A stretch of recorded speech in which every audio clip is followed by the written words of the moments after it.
Do do do do do do do do do do do do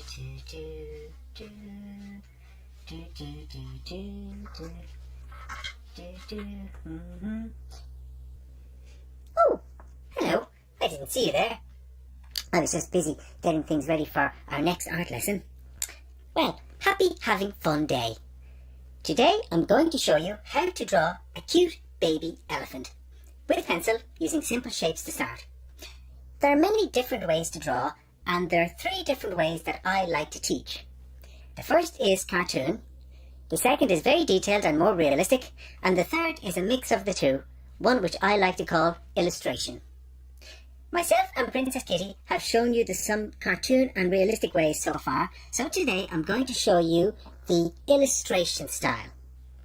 This style has smooth lines, and often the head and the eyes and other features are drawn larger to create a more cute and cuddly feeling. Also, they have less detail. The best way for me to explain is by showing you. So, let's go, and you can copy along with me.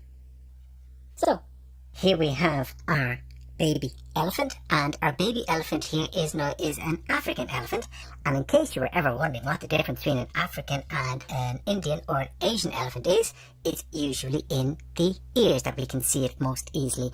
That is to say, the shape of the ears on an African elephant are not unlike the shape of Africa itself, but the ears are also larger than that of an Indian or Asian elephant. So you can see that little shape of Africa, the continent of Africa, there.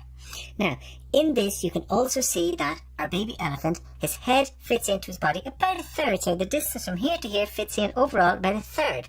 Though, because we're doing an illustration style drawing today, I'm going to make the head and the ears much larger, and that's one of the techniques we would use when we're trying to create a little bit more cuteness or a little bit more cuddliness in something, is we make the head and some of the features like the eyes or the nose bigger and more inviting looking. So when you look at my little outline drawing here, my simple shapes drawing, which I like to do to show you how things look in basic shape, you can see that the size of the head here, it's more than half, so there's my cross lines there, and you can see that the oval I've used for the head is much larger than the lower part of the body. The same for the ears, and it's one of the things that will help it make that a little bit cuter and cuddly. Now, we have 1, 2, 3, the ear, the head, and the other ear. The oval for the body, that's 4, 3 ovals for the legs, that's 7, and then the idea of the trunk, which is a triangle. So we're just 7 simple shapes to use just to get the basics of this, and that's what I'm going to start with. So I'm going to start with the shape of the head. You can see the head is leaning slightly this way, so you see that diagonal line there, and so my oval is going to work in that shape. So I'm going to just start with a very simple oval, approximately there, using my soft searching lines, not trying to be too rigid and too perfect at this stage. I will strengthen my lines when I'm putting in the outlines, but for now I just want guidelines, and I need them to be soft in case I make a mistake and I need to rub out. About the same size oval again for the ear nearer to us. We're going to put in a second oval about there, thereabouts, and then a third but narrow oval on the left hand side for the other ear, because perspective tells us that those things far away, even though they might be the same size, can appear to be, that's correct, smaller. Then we're going to have a little oval for the body, so a very small one just sitting about here. I'm going to make the body and the legs much smaller to make the head and the ears look much larger. And then the legs, we can see 1, 2, 3 very clearly, and then a little bit of the back leg there, 4. So I'm going to start that, and it's sitting, going to have it well within this space here. So we're going to have 1 there, a second one here, and a third one there at thereabouts. Now remember, these are just guidelines, and so as I'm putting in my outline drawing, these can be changed. I'm using just to give me an understanding of the shapes and forms basically. Now from there, I'm going to start putting in my general outline. So you can see those shapes. I'm going to start coming in, and I'm going to start with roundness on the head. So I'm going to take my line and build up a nice round just here on the head like so. I'm going to let that extend out for the ears from there. Nice wobbly soft lines. I'm going to let that curve around, back in, and back into about there. Now I've put in 1 or 2 little extra guidelines in terms of the shapes of the legs here and the shape of the trunk, but just to go back and give a little bit more clarity, just to make sure I'm happy with those, you can see the soft S on the idea of the trunk here. So we're going to come back in, and we're going to give that more definition and more clarity here. So just coming around, there's a small oval on the top of the trunk itself, and then we bring that line around and then down and around very gently into a soft little turn just at the base there.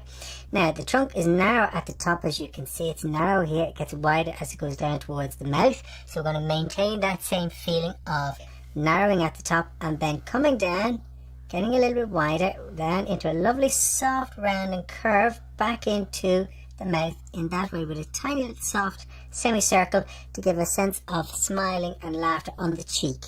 For the eye, I'm going to come in and just give a similar sense of softness. Although the eye in this one has an almost diamond shape, in my one I'm going to make it a little bit more attractive and a little bit more fun. And we're going to come in and make it a big semicircle with a second semicircle inside of that for the idea of the iris and the pupil. And we'll draw in the little dot of light for the eye. Now from there we're going to have the bottom of the jaw coming in from the mouth. So it's just going to come in from underneath here, down and around like so, and then the inside of the mouth coming in like that, just breaking up into that space. You have a soft little smiling mouth coming in, and we may widen that a little in a short while. From there, the other ear, as I said, is smaller, coming over on this side. Even though it's the same size, it simply looks smaller, and that's the point of perspective. It creates the impression that things further away are smaller, and that's what helps us to create the sense of depth on a 2D surface.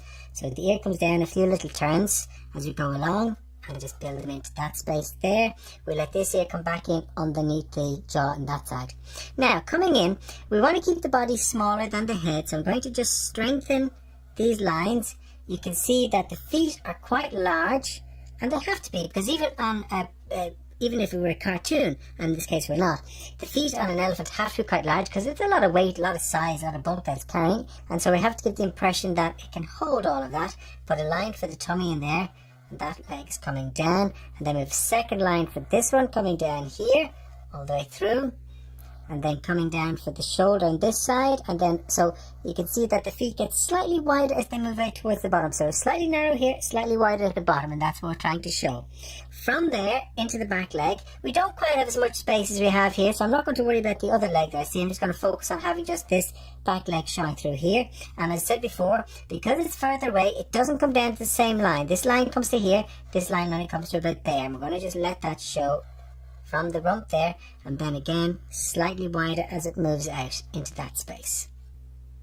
So here are some fun facts about baby elephants. Baby elephants are known as calves and live in a group of elephants known as a herd. When they are born, the mother and the herd trumpet loudly. The herd will welcome a calf by touching it with their trunks. Calves are often very clumsy with their trunks and often trip over it until they learn how to use it. Ah, that's so cute.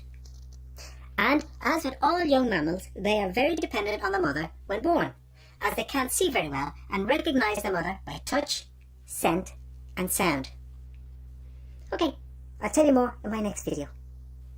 I don't really have an awful lot of room in between the two legs to show part of the back leg, so I'm happy not to do that. I'm happy just to leave what I have, and instead of putting the tail here, I'm going to put the tail there. Now, what do you think? Okay, so I'm happy with that. So far, I have my basic guidelines and I have my outline. So now I'm just going to rub out all of those basic guidelines that I had because I no longer need them, and then I'm going to go back in and I'm going to add in a few details. Now, that's all of my basic guidelines out, and you can see I have a nice, clean, crisp outline, which is exactly what I was looking for. Now I'm going to go back in and I'm going to look for ways to add just a little bit more detail, but in a very soft fashion, and to give a little bit more form, but without being too detailed or too heavy-handed.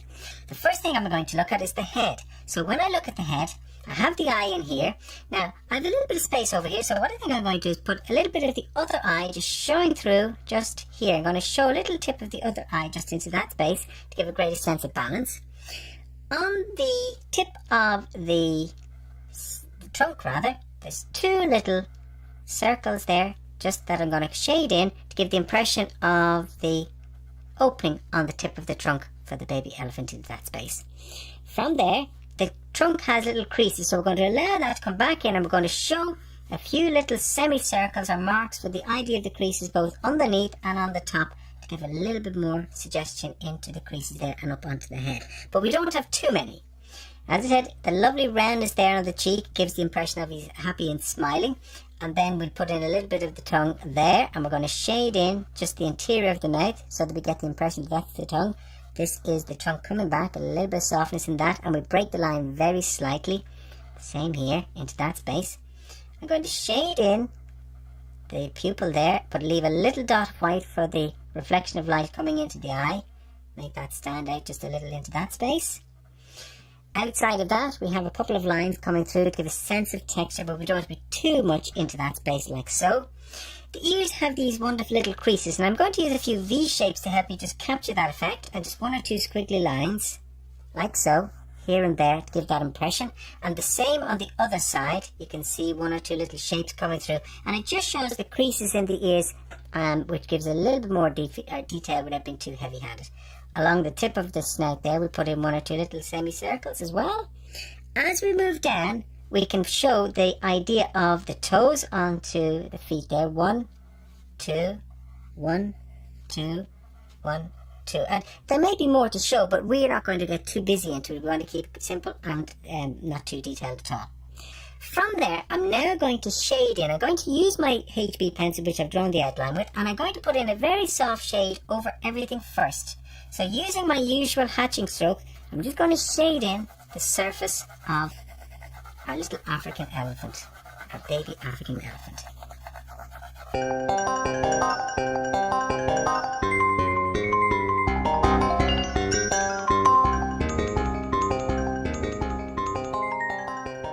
Having done all of that, now you can see there's some shadows. I'm going to just put in, and going back over those with a little bit more strength, put in a little bit of shadow into some of those areas. So you can see just down around the chest there's a little bit of shadow, so I'm just going to put in some of that in a slightly cross-hatching fashion. Then throughout the leg, and I want to just get a sense of the texture of the skin. They have quite textured skin, but I don't want it to be too formal. And again, just at the back, along the back leg here, we'll have a little bit of shadow. Into these creases, we can put in a little bit as well. Just come back in the same fashion, just little bits of shadow here and there. And over on this side, we can put a little bit just underneath the trunk, on the ear there, and actually on the trunk itself.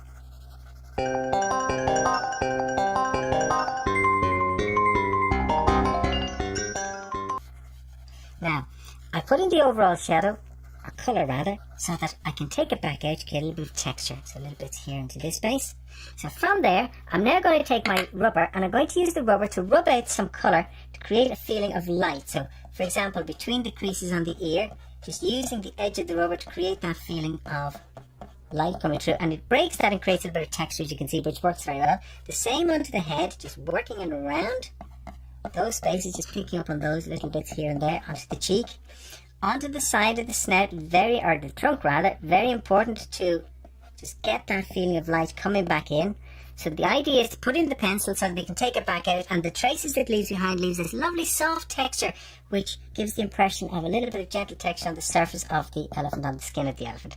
Similarly down along the side of the leg here, and it's a sort of chopping in, we're just rubbing in quite loosely, and on this one here as well, like so. And very gently on this one. There is a little bit of shadow on this leg because it's in its own shadow, because the light's coming in this direction. As you can see, it's on the right hand side, and so we don't have quite as much shadow into that space there, or quite as much light, I should say, into that. Now you can see there's a little bit more texture into that space, which I think works really, really well. Now I don't want to overdo it. As I said, the point here is to keep it quite simplistic. So now from there, what I'm going to do is I'm going to take my 6B, take all those rubbings out, and I'm going to go back over the outline again just to strengthen a little bit here and there some of those lines.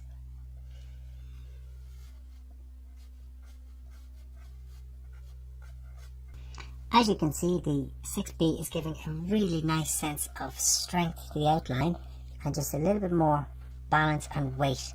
And I'm just very gently coming down around each of the spaces. And in doing this as well, it's a nice opportunity that if there's anything you feel you're not happy with and you want to correct it, you can do so with the 6B, because it's such a strong line in the pencil itself. I could use a marker, but I think it would be too harsh against the other line of pencil, so I think using pencil with pencil is more effective than mixing marker with pencil. Now just touching up on all of these. And occasionally I've gone back in and I've just shadowed in here and here and shadowed in these dark areas. It really does give them a little bit more definition and balance of all to make them stand out. And then here and there I've just cut into the line just to give the impression of the creases on the likes of the trunk, but I don't want to overdo it, as I said, because it's more of an illustration. So remember, it's a cross between the idea of a cartoon and the idea of a more realistic drawing, where you see much more detail and much more texture on the surface of the skin. And that is our baby elephant. Finally, we'll just add in one or two little details onto the idea of the ground around the feet of the baby elephant, just to give the impression of him standing on the ground and a little bit of depth and weight here and there. Just one or two little flicks. Oh yes, and I nearly forgot, little creases around the kneecap. So we just put in one or two little of these creases just around the knees, just to give that extra little bit of suggested detail into that space. One or two little bits here and there. And that is the end of our drawing of our baby elephant. Now, that's what I call a cute baby elephant. As usual, you don't have to copy mine exactly.